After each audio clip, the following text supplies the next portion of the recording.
Use किया। विवेक श्रीवास्तव, मैं आपके घर पर आकर अटैक करती हूँ, मैं आपके घर में हर एक चीज पर कब्जा कर लेती हूँ और फिर कहती हूँ विवेक श्रीवास्तव क्या खाओगे क्या पियोगे मैं डिसाइड करूंगी, क्या पहनोगे क्या नहीं पहनोगे मैं डिसाइड करूंगी। तो मैं क्या हुई, देवी या आक्रांता? आपके मोहल्ले में सवाल पूछ रही हूँ उसका जवाब दीजिए। मैं कौन हुई? आपके घर पर अटैक कर रही हूँ, आपकी जमीन पर कब्जा कर रही हूँ, आपकी संस्कृति पर अटैक कर रही हूँ। मैं कौन? अब आए ना लाइन पे जो आपका बड़ा मोहल्ले से बाहर के लिए खोल रखा है, आक्रांताओं के लिए खोल रखा है, उस दिल में थोड़ा सा लॉजिक डालिए। ये आपके मोहल्ले में कोई रहने नहीं आया, आपके मोहल्ले पर अटैक करके उस पर कब्जा करने आया। प्लीज, जब हल्दी घाटी की लड़ाई हो रही है तो जयपुर के राजपूत जो हैं वो लड़ रहे हैं राणा प्रताप के खिलाफ, और दोनों अकबर के जो सिपाही सलार हैं उनका खुद उस समय की उनकी किताब में अकबरनामे में और उसमें पढ़ लीजिए, जो एक कह रहा है कि देखो भाई हमारे सिपाही मर रहे हैं, राजपूत जब ये मर रहे थे जयपुर वाले, तो दूसरा कहता है क्या फर्क पड़ता है, मर तो काफिर ही रहे हैं। मैं नहीं कह रहा हूँ राजपूतों वाला जो आप झूठा अर्ध सत्य देते हैं विवेक जी, 200 घराने थे राजपूताना, 200 घराने। ये जय सिंह मान सिंह बार बार रटकर आप राणा प्रताप के राणा सांघा के इन सब के आप सारे के सारे किए पर पानी फेर। बिल्कुल नहीं, ठीक है दोस्तों, आज की डिबेट बेहद ही मज़ेदार होने वाली है, क्योंकि आज की डिबेट में आप देखेंगे कांग्रेसी चमचे विवेक श्रीवास्तव की रूबी का लियाकत के द्वारा की गई जबरदस्त धुलाई। दोस्तों, चमचा विवेक मुगलों को महान बता रहा था और बाबर औरंगजेब का गुणगान कर रहा था, जिसके बाद एंकर रूबी का लियाकत और डिबेट में मौजूद इतिहासकार ने इसको ऐसा सबक सिखाया कि ये बेचारा कुछ कहने लायक ही नहीं बचा। तो दोस्तों, चलिए स्टार्ट करते हैं इस डिबेट को। ऐसे ही मज़ेदार डिबेट देखने के लिए आप चैनल को जरूर सब्सक्राइब कर लें।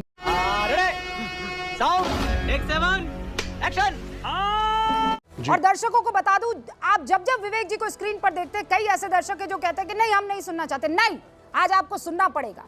ये भगवान क्या जुल्म है। क्योंकि अगर तथ्यों और सच्चाई को लाना है तो फिर उसके परे की चीज क्या है वो भी जाननी जरूरी होगी। विवेक जी, वामपंथी विचारधारा को आज की तारीख में जो कि कंप्लीटली कई मौकों पर इलॉजिकल थी और सच को छुपाने वाली थी, आज उसे कहते हैं ना नेस्त नाबूद कर दिया है। इस पर आपका जवाब? कोई नेस्त नाबूद नहीं हुआ है, ना हम कभी लॉजिकल थे ना होंगे। साउथ कोरिया में फिर वामपंथी सरकार आ गई है क्योंकि नॉर्थ कोरिया का प्रदर्शन अच्छा रहा। आएंगे एनसीईआरटी पे।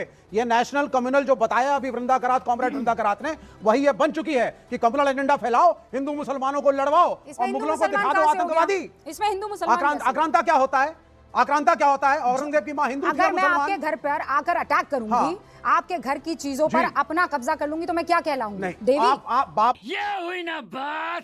पर बाहर से आए, मेरे सवाल का हमला जवाब किया, अरे मेरे आपने सवाल का आक्रांता शब्द यूज किया। विवेक श्रीवास्तव, मैं आपके घर पर आकर अटैक करती शब्द यूज किया। विवेक श्रीवास्तव, मैं आपके घर पर आकर अटैक करती हूँ, मैं आपके घर में हर एक चीज पर कब्जा कर लेती हूँ और फिर कहती हूँ विवेक श्रीवास्तव क्या खाओगे क्या पियोगे मैं डिसाइड करूंगी, क्या पहनोगे क्या नहीं पहनोगे मैं डिसाइड करूंगी। तो मैं क्या हुई, देवी या आक्रांता? ऐसा हुआ ही नहीं। हुआ क्या है सुन लीजिए, सुनिए। आपके मोहल्ले में सवाल पूछ रही उसका जवाब दीजिए। मैं कौन हुई? आपके घर पर अटैक कर रही हूँ, आपकी जमीन पर कब्जा कर रही हूँ, आपकी संस्कृति पर अटैक कर रही हूँ। अब आए ना लाइन पे। मैं कौन हुई, आक्रांता हुई कि मैं देवी हुई? आप मुझे पूछेंगे, कह रहे हैं आप मुझे पूछेंगे या मुझसे लड़ेंगे ये बताइए। मैं आपकी दुश्मन हुई लेकिन यहाँ हुआ ही नहीं ऐसा, ये बताइए मुझे। यहाँ ऐसा हुआ ही नहीं। अरे आंखें बंद कर लीजिए। यहाँ तो मोहल्ले के अंदर बाहर से तब पता चलेगा। आप सुनिए ना, यहाँ तो मोहल्ले के अंदर आपके बाहर से कोई रहने आया। आकर अटैक करूंगी, आपके फ्लैट पर कब्जा करूंगी, तब पता चलेगा। नहीं, राजा राजा होता है। आक्रांता हुआ, बात खत्म। अब आगे बढ़िए ना। अब आप सुन लीजिए, आक्रांता आप उसको कह सकते हैं बाबर को, क्योंकि वो बाहर से आया था, लड़े, लेकिन राजा राजा से लड़ता था। आज आपने डेफिनेशन कैसे कर दी कि भारत की बाउंड्री ये थी? आपने कैसे डिफाइन किया इसको? जहां एक तरफ संघ अखंड भारत की बात करता है और कहता है कि साहब दिस इज बाउंड्री लेस, तो आप कैसे? मैं कह रहा हूं आपके मोहल्ले में बाहर से रहने कोई आया, वो बाहर से आया, लेकिन उसकी पुष्ट दर पुष्ट अगर यहीं पे रही, यहीं पे शादियां की, यहीं बच्चे पैदा हुए, आप उसको भी आउटसाइडर कहेंगे? आपका बड़ा आप कहेंगे मोहल्ले से बाहर के लिए खोल रखा है, आक्रांताओं के लिए खोल रखा है। उस दिल में थोड़ा सा लॉजिक डालिए। ये आपके मोहल्ले में कोई रहने नहीं आया, आपके मोहल्ले पर अटैक करके उस पर कब्जा करने आया। प्लीज फैक्ट्स को फैक्ट्स की तरह रखिए। प्रोफेसर कपिल, जो लोग बाहर आए वो बाबर को आक्रांता मान रहे, लेकिन बाकी सबकी तो कब्रें भी यहाँ पर है। उन्होंने तो इसे रुकिए, हाँ भाई, कब्रें यहाँ पर, यहीं का पैसा, बार बार यही कहा जाता है। प्रोफेसर कपिल, एनसीईआरटी में बच्चों को प्रोफेसर कपिल सच्चाई क्यों ना, मैं ये थोड़ी कह रही हूँ कि मुगलों को हटा दिया जाए, मैं कह रही हूँ मुगलों को रखिए, जो अच्छा किया वो भी एक पन्ने पर दिखाइए, जो गलत किया वो भी दिखाइए। देखिए, मैं एक इतिहासकार की दृष्टि से बोलूंगा, मैं राजनीतिक लड़ाई में नहीं फंसना चाहता। मेरा पहला सवाल यह है, अभी विवेक जी ने एक बात कही कि हिंदुस्तान की बाउंड्रीज किसने तय की। मेरा कहना है कि हिंदुस्तान नाम किसने रखा था?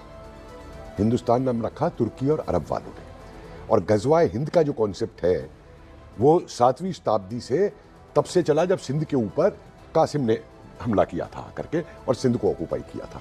और जब भी ये लोग आते थे उधर से, ये लोग जैसलमेर के ऊपर आक्रमण करने या जयपुर पे या गुजरात पे आक्रमण नहीं करने आते थे। इनका नारा यही होता था, हम गजवाए हिंद करने आ रहे हैं। तो पहली चीज तो ये स्पष्ट हो जाए कि हिंदुस्तान की सीमाएं और हिंदुस्तान क्या ये मानते थे।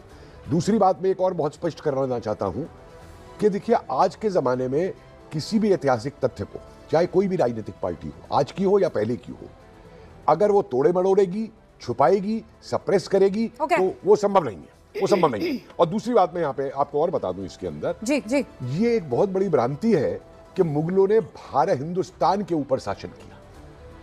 एक हिस्से पे हिंदुस्तान के मुगलों का शासन था। पूरा आसाम, नॉर्थ ईस्ट कभी मुस्लिम शासन में नहीं था। तमिलनाडु, केरला कभी मुस्लिम शासन में नहीं थे। और तो और दिल्ली के आसपास के क्षेत्र। और देखिए, और एक सवाल है, तो इसका मतलब ये है, ये जो तर्क दिया जाता है कि पूरे भारतवर्ष को अगर मुगल चाहते, अगर ये आक्रांता चाहते तो कन्वर्ट कर सकते, क्यों नहीं किया? इसीलिए नहीं किया ना कि सारी जगह वो मौजूद नहीं, क्यों नहीं किया? देखिए, कांसेप्ट ऑफ मॉडर्न इंडिया तो ब्रिटिश बाउंड्रीज है ना, आपका ख्याल है सर। ये अशोका का एम्पायर आप ही की रोमिला थापड़ ने उसका मैप बनाया है। अशोका के एम्पायर का मैंने मैप नहीं बनाया है। और मुझे हिंदुस्तान की बाउंड्री बताइए जरा क्या है। विवेक जी, अशोक मौर्य के साम्राज्य का जो नक्शा बनाया है वो आपकी रोमिला थापड़ ने ही बनाया है, लेफ्टिस्ट हिस्टोरियन ने, मैंने नहीं बनाया है। ठीक है, कैसी लगी? समझे, अंग्रेजों ने बनाया है। बाउंड्रीज क्या है हिंदुस्तान, मैंने नहीं बनाया मुझे समझे आप इस बात। अंग्रेजों ने डिफाइन किया ना, उसके पहले तो राजा थे, राजपूत राजा थे, दक्षिण भारत के राजा थे, गोलकोंडा में शिया राजा थे। आप लोग तो हिंदुस्तान को हिंदुस्तानी नहीं मानते हैं। आप तो यही, आप हिंदुस्तानी नहीं मानने को तैयार, आप तो भारत नहीं मानने को तैयार नहीं है, क्योंकि आपकी राजनीति, छोड़िए, आप नेशनलिज्म आपके लिए बुर्जुआ कॉन्सेप्ट है। मैं राजनीति में नहीं आना चाहता था, आप मुझे राजनीति में ला रहे हैं। आपके लिए तो राष्ट्रवाद भी आपके लिए बुर्जुआ कॉन्सेप्ट है। आपका क्रांति और अनारकी कराना है। माफ कीजिए, मुझे राजनीतिक डिबेट में मत लाइए, मुझे इतिहासकार के तौर पर बोलने दीजिए।